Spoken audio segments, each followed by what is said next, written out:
அஸ்ஸலாமு அலைக்கும் வரஹ்மத்துல்லாஹி வபரகாத்துஹு. அன்பார்ந்த அனைத்து உறவுகளுக்கும் இனிய மதிய வணக்கம். மிக முக்கியமான ஒரு தகவல், அரப் டைம்ஸ் குவைத் பத்திரிகையில் வெளியான தகவலை தான் பார்க்க போகிறோம்.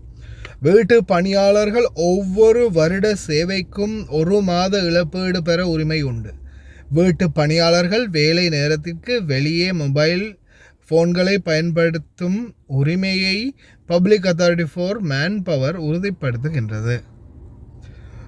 ஜனவரி 30 மனித வளத்துக்கான பொது ஆணையகம் public authority for man power அதன் வீட்டு பணியாளர்கள் ஆட்சேர்ப்பு துறை மூலம் குவைத் தொழிலாளர்கள் சட்டங்களின் கீழ் முதலாளிகள் மற்றும் வீட்டு பணியாளர்கள் இருவருக்கும் அவர்களின் உரிமைகள் மற்றும் கடமைகள் குறித்து விழிப்புணர்வை ஏற்படுத்தும் நோக்கில் ஒரு விழிப்புணர்வு பிரச்சாரத்தை தொடங்கியுள்ளது. அதிகார சபையின் சமூக ஊடக தளங்களில் விளம்பரப்படுத்தப்படும் இந்த பிரச்சாரம் உள்நாட்டு வேலைவாய்ப்பு உறவுகளில் சட்ட பாதுகாப்பு மற்றும் பரஸ்பர மரியாதையை உறுதி செய்வதை நோக்கமாக கொண்டுள்ளது. ஆதாரங்களின்படி இந்த பிரச்சாரம் இரு தரப்பினரையும் பாதுகாக்க வடிவமைக்கப்பட்ட முக்கிய சட்ட விதிகளை எடுத்துக்காட்டுகிறது. 6 மாத உத்தரவாத காலத்தில் ஒரு வீட்டு பணியாளர் வெளியேறினால் பணத்தை திரும்ப பெறுவதற்கான உரிமையை பெற வீட்டு பணியாளர் ஆட்சேர்ப்பு துறையை தொடர்பு கொள்ள வேண்டும் என்பதை முதலாளிக்கு நினைவூட்டும் முக்கிய அம்சங்களில் ஒன்று.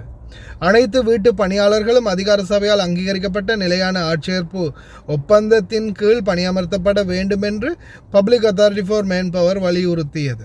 இது முதலாளிகள் மற்றும் ஊழியர்கள் இருவருக்கும் உரிமைகள், கடமைகள் மற்றும் பாதுகாப்புகளை தெளிவாக கோடிட்டு காட்டும் அதிகாரப்பூர்வ ஆவணமாகும். அங்கீகரிக்கப்படாத இடமாற்றங்கள் உத்தரவாதத்தை இழக்க வழிவகுக்கும் என்பதால் குறிப்பாக உத்தரவாத காலத்தில் துறையின் அனுமதியின்றி எந்தவொரு பணியாளரையும் வேறொரு முதலாளிக்கு மாற்றக்கூடாது என்று ஆணையம் மேலும் எச்சரிக்கின்றது. ஒரு வீட்டு பணியாளர் தொடர்ந்து வேலையை செய்ய மறுத்தால் உத்தரவாத காலத்தில் அந்த நபரை ஆட்சேர்ப்பு நிறுவனத்திற்கு திருப்பி அனுப்பக்கூடாது. அதற்கு பதிலாக முதலாளிகள் வீட்டு பணியாளர்கள் ஆட்சேர்ப்பு துறையுடன் இணைந்து காரணத்தை கண்டறிந்து எந்த ஒரு சட்டப்பூர்வ இடமாற்ற நடைமுறைகளையும் ஏற்பாடு செய்யுமாறு அறிவுறுத்தப்படுகின்றார்கள். அதை மீண்டும் ஒரு சொல்கிறேன். வீட்டு பணியாளர்கள் தொடர்ந்து வேலை செய்ய மறுத்தால் உத்தரவாத காலத்தில் அந்த நபரை ஆட்சேர்ப்பு நிறுவனத்திற்கு திருப்பி அனுப்பக்கூடாது. அதாவது நீங்கள் வேலை செய்ய மறுத்தா ஏஜென்சிக்கு திருப்பி கொடுக்கக்கூடாதுன்னு சொல்கிறாங்க. அதற்கு பதிலாக முதலாளிகள் வீட்டு பணியாளர்கள் ஆட்சேர்ப்பு துறையுடன் இணைந்து காரணத்தை கண்டறிந்து எந்த ஒரு சட்டப்பூர்வ இடமாற்ற நடைமுறைகளையும் ஏற்பாடு செய்யுமாறு அறிவுறுத்தப்படுகின்றார்கள். அதாவது அந்த தொழில் அழைப்பு, அதாவது உடனே வேலை செய்யலை, எனக்கு வேலை பிடிக்கலை அப்படின்னு உடனே கொண்டு போய் இந்த ஏஜென்சியில் விடக்கூடாது.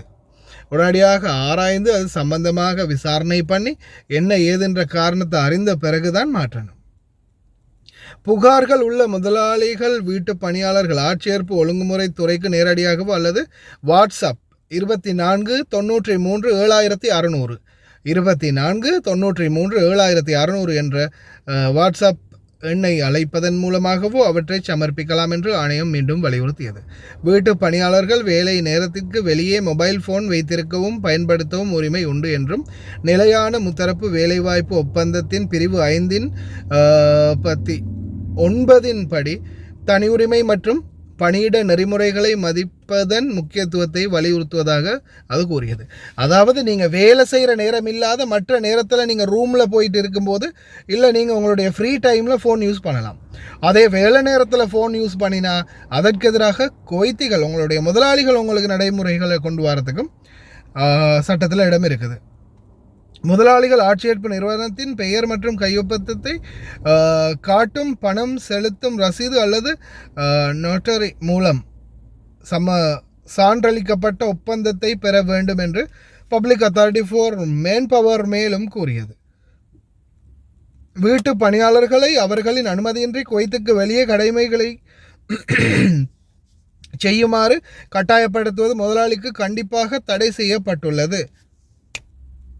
அதாவது உங்களை இந்த நாட்டிலேருந்து வேறு நாட்டுக்கு, எஜிப்துக்கு, சவுதிக்கு, அங்கே இங்கே வேறு நாட்டுக்கு கொண்டு போயிட்டு உங்களை வதை செஞ்சு வேலை வாங்க முடியாது. அதாவது நீங்கள் விரும்பினா மட்டும்தான் அந்த உங்களை கூட்டிகிட்டு போகிறாங்க சவுதிக்குன்னு வைங்களேன்.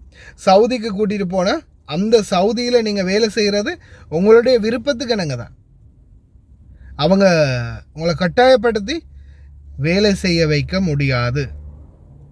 மேலும் ஒப்பந்தம் முடிந்ததும் திருப்பி அனுப்பும் செலவுக்கு அவர்கள் பொறுப்பாவார்கள்.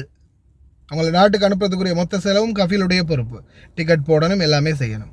2015ஆம் ஆண்டின் 68ஆம் இலக்க சட்டத்தின் பிரிவு 23 கீழ் ஒப்பந்தம் காலாவதி ஆனவுடன் வீட்டு பணியாளர்கள் ஒவ்வொரு வருட சேவைக்கும் 1 மாத சம்பளத்திற்கு சமமான பணிக்கொடையை பெற உரிமை உண்டு என்பதை அதிகார சபை முதலாளிக்கு நினைவூட்டியது. வெளிப்படைத்தன்மை மற்றும் சட்டத்துடன் இணங்குவதை உறுதி செய்வதற்காக மாதாந்திர சம்பளம் கொடுப்பனவுகள், கட்டண வவுச்சர்கள் அல்லது வங்கி பரிமாற்றங்கள் மூலம் முறையாக ஆவணப்படுத்தப்பட வேண்டும். உங்களுக்கு சம்பளம் தந்ததை சரியாக ஒன்று வவுச்சர்லையோ அல்லது பேங்க்குக்கு ட்ரான்ஸ்ஃபர் பண்ணினதோ ஒரு ஆதாரம் கட்டாயம் கஃபீல்ட்டே இருக்கணும். சும்மா வாயால் நான் சம்பளம் கொடுத்துட்டேன், அவங்க என்ன பண்ணாங்கன்னு தெரியாது அப்படின்னு சொல்ல முடியாது. அதே போல் இன்னொரு குட் நியூஸ் என்னென்னா, இதில் 2015ஆம் ஆண்டின் 68ஆம் இலக்க சட்டத்தின் பிரிவு 23 கீழ் ஒப்பந்தம் காலாவதி ஆனவுடன் எக்ரிமெண்ட் முடிஞ்ச பிறகு வீட்டு பணியாளர்கள் ஒவ்வொரு வருட சேவைக்கும் 1 மாத சம்பளத்திற்கு சமமான பணிக்கொடையை பெற உரிமை உண்டு என்பதை அதிகார சபை முதலாளிக்கு நினைவூட்டியது. அதாவது த கிரேட் நியூஸ் என்னென்னா, நான் இப்போ இதுக்கு முன்னாடி நம்ம அதிகாரப்பூர்வமான தகவல்களில் சொன்னது என்னென்னா, 2 வருஷம் முடிஞ்ச பிறகு இன்னொரு 2 வருஷம் நீங்கள் எக்ரிமெண்ட் பண்ணிங்கன்னா அந்த 2 வருஷம் முடிஞ்ச பிறகு தான் அந்த 2 வருஷத்துக்குரிய போனஸ் எடுக்கலாம் அப்படின்னு. 2 வருஷம் முடிஞ்ச பிறகு நீங்கள் வேலை செய்கிற ஒவ்வொரு வருடத்துக்கு நீங்கள் 3 வருஷம் வேலை செஞ்சுருந்தால் 3 மாதம் சம்பளம், 4 வருஷம் வேலை செஞ்சால் 4 மாதம், 5 வருஷம் வேலை செஞ்சால் 5 மாதம், 2 வருஷம் மட்டும்தான் கான்ட்ராக்ட் பீரியட்.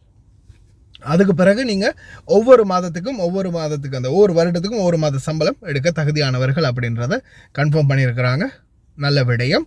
அதே போல் ஒப்பந்தம் முடிந்த பிறகு இதில் நல்லாவே நீங்கள் பார்த்துக்குங்க, 2015ஆம் ஆண்டின் 68ஆம் இலக்கம் சட்டத்தின் பிரிவு 23 கீழ் ஒப்பந்தம் காலாவதியான உடன், அதாவது உங்களுடைய எக்ரிமெண்ட் முடிஞ்ச பிறகு மட்டுமே உங்களால் போனஸை கோர முடியும்.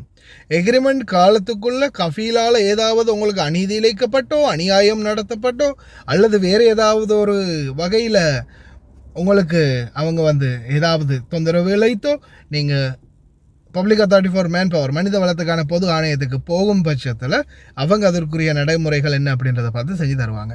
அப்படி இல்லாமல் இல்லை எனக்கு வேலை செய்ய பிடிக்கலை, இன்னொரு வருஷம் முடிஞ்சிருச்சு, என்னை நாட்டுக்கு அனுப்புங்க, நான் 1.5 வருஷம் வேலை செஞ்சுருக்கிறேன், இதுக்கு மேலே என்னால் வேலை செய்ய முடியாது, ஏதாவது ஒரு பிரச்சனை, கஃபீல் பக்கம் பெரிய அந்த அளவில் பெருசாக சொல்கிறதுக்கு எந்த முக்கியமான காரணங்களும் இல்லை, சுட்டி காட்டுறதுக்கு காரணங்களும் இல்லை, ஆதாரமும் இல்லை அப்படின்ற பட்சத்தில் நம்ம 1.5 வருஷம் வேலை செஞ்சுருந்தாலும் நம்மளுக்கு அந்த போனஸை எடுக்க முடியாமல் போகலாம்.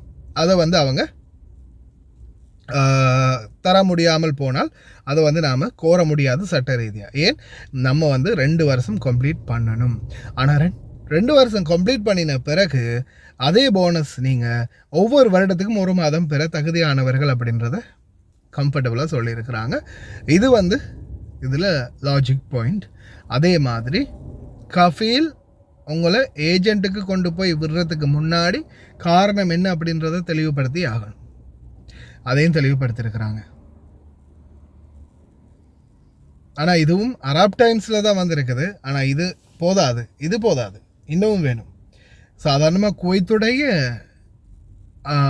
அல்ரா, அலன்பா, அதே மாதிரி குவைத்துடைய மிக முக்கியமான செய்திகளில் இது வரணும், தலைப்பு செய்தியாக வரணும். ஜெயிச்சா சேர்ந்து ஜெயிப்போம், ஆனால் என்னுடைய முயற்சியில் தோத்தா நான் மட்டும்தான் தோக்க போகிறது. வழக்கு வந்தாலும் கேஸ் வந்தாலும் நான் மட்டும்தான் ஹேண்டில் பண்ணுறேன். இதுக்கு முன்னாடி கூட போனஸுக்காக நான் மட்டுமே இல்லை, எங்கள் ஜெனட் மேரி சகோதரி உட்பட அனைத்து சோஷியல் மீடியாவில் இருக்கக்கூடிய பல சகோதரிகளும் இதுக்கான பதிவுகள் இட்டிருக்கிறாங்க, முயற்சி பண்ணியிருக்கிறாங்க. எனக்குன்னு கேஸ் வரும்போது, எனக்கு பிரச்சனை வரும்போது நான் மட்டுமா போட்டிருக்கேன், இந்தா அவங்க போட்டிருக்காங்க, இந்தா இவங்க போட்டிருக்காங்க, இந்தா பாருங்கன்னு எல்லாரும் எங்கள் கூப்பிட்டு காட்டலை. எல்லா பொறுப்பையும் நானே ஏற்றுக்கொண்டேன். அதே மாதிரி தான் சேர்ந்தா இந்த ஜெயிச்சா சேர்ந்து ஜெயிப்போம். ஆனால் இதில் பாதிப்பு வந்தாலோ தோற்றாலோ அது என்னுடைய போகட்டும் அப்படின்றத என்னுடைய ஒரே நோக்கம். நிச்சயமாக இது ஜஸ்ட் எல்லாமே மெயின் பிக்சர் தான், ட்ரெய்லர் தான். ஃபுல் ஃபிலிமே இன்ஷா அல்லாஹ். இந்த போனஸ் சம்மந்தமான முயற்சி கம்ஃபர்டபுளாக எல்லாரும் 2 வருஷம் முடிஞ்சா போகிறீங்களா, இந்தாப்பா உன்னுடைய இந்த கடைசி மாத சம்பளம் தான் உன்னுடைய போனஸ் அப்படின்னு அவங்களே கொடுக்கறதுக்குரிய ஏற்பாடு கட்டாயம் செய்யணும். அதுக்கான முயற்சிகள் தொடர்ந்து போயிட்டே இருக்குது. பார்ப்போம் இன்னும் கொஞ்சம் போராடணும். இருக்கிற வழக்கை முடிச்சுட்டு தொடங்குவோம். இந்த வருஷத்துக்குள்ளே வழக்கெல்லாம் முடிஞ்சு கொஞ்சம் நாட்டுக்கு போயிட்டு வாரத்துக்கு ஒரு நிம்மதி ஒன்று, ஒரு வழி ஒன்று கிடைக்கணும் அப்படின்னு நானும் பிரார்த்தனை பண்ணுறேன், முயற்சிக்கிறேன். நீங்களும் பிரார்த்தனை பண்ணுங்கள். ஏன்னா இது இங்கே மட்டும் முயற்சி செஞ்சு போகாது. நம்மளுடைய நாட்டில் ஜனாதிபதி வரைக்கும் இதை கொண்டு போகணும். அதுக்கு ஒவ்வொருத்தரையும் காக்கா பிடிச்சி சரி வேறு நேரடியாக போய் சந்திக்கணும். ஆல்வேஸ் அப்பாயின்மெண்ட் ரெடியாக இருக்குது. பார்ப்போம். பிரார்த்தனை பண்ணுங்கள்.